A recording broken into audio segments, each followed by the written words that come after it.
warahmatullahi wabarakatuh. Perkenalkan, nama saya Alfian Rizky Kurniawan. NIM saya 12220051541. Saya dari Universitas Islam Riau. Saya jurusan Ekonomi Syariah semester 5. Di sini saya ingin menunaikan tugas UTS saya, yaitu menjelaskan apa itu resiko-resiko ALMA dalam bentuk video. Jadi sebelum saya jelaskan apa itu resiko-resiko ALMA, terlebih dahulu saya jelaskan dulu apa itu ALMA.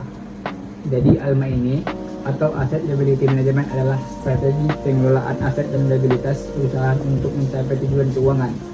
Itu ALMA. Dan resiko-resiko ALMA ada beberapa poin. Yang pertama itu ada risiko keuangan. Terus risiko keuangan ini ada beberapa risiko. Yang pertama itu risiko kredit, yaitu menyebabkan kegagalan pembayaran utang. Dan yang kedua, risiko likuiditas, menyebabkan kesulitan memenuhi kewajiban keuangan. Yang ketiga, risiko suku bunga, menyebabkan perubahan suku bunga mengganggu pendapatan. Yang keempat, risiko valuta asing, menyebabkan fluktuasi nilai mata uang. Dan yang kelima, risiko inflasi, yaitu menyebabkan pengaruh inflasi terhadap nilai aset. Jadi itu risiko keuangan.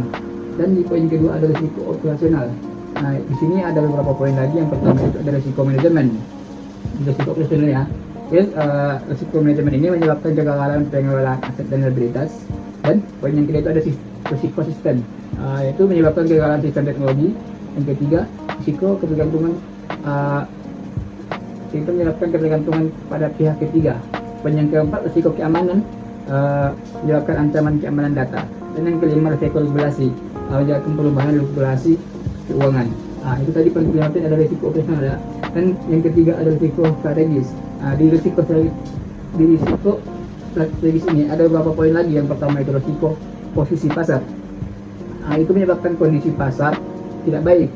Terus yang kedua risiko kompetisi atau persaingan dengan perusahaan lain. Yang ketiga risiko perubahan teknologi, ketinggalan teknologi. Dan yang keempat risiko perubahan kebijakan atau perubahan kebijakan pemerintah. Dan yang kelima risiko reputasi atau kerusakan reputasi perusahaan. Itu risiko strategis. Dan yang keempat risiko lainnya. Jadi risiko lainnya ini berupa risiko kegagalan proyek atau kegagalan proyek investasi, risiko alam atau bencana alam, risiko politik atau tidak kestabilan politik, risiko sosial atau perubahan perilaku konsumen, risiko ekologi atau dampak lingkungan. Jadi untuk mengelola risiko-risiko tersebut, perusahaan dapat melakukan yang pertama itu analisis SWOT atau Strength, Weakness, Opportunity, dan Threat. Yang kedua, pengembangan strategi ALMA. Dan yang ketiga, pemantauan dan evaluasi risiko. Dan yang keempat, penggunaan teknologi pengelolaan risiko. Dan yang kelima, pelatihan dan pengembangan tim. Nah, itu tadi untuk mengelola risiko-risiko tersebut agar perusahaan dapat jadi lebih baik. Jadi itu saja yang dapat saya sampaikan. Apabila ada kesalahan, saya mohon maaf. Assalamualaikum warahmatullahi wabarakatuh.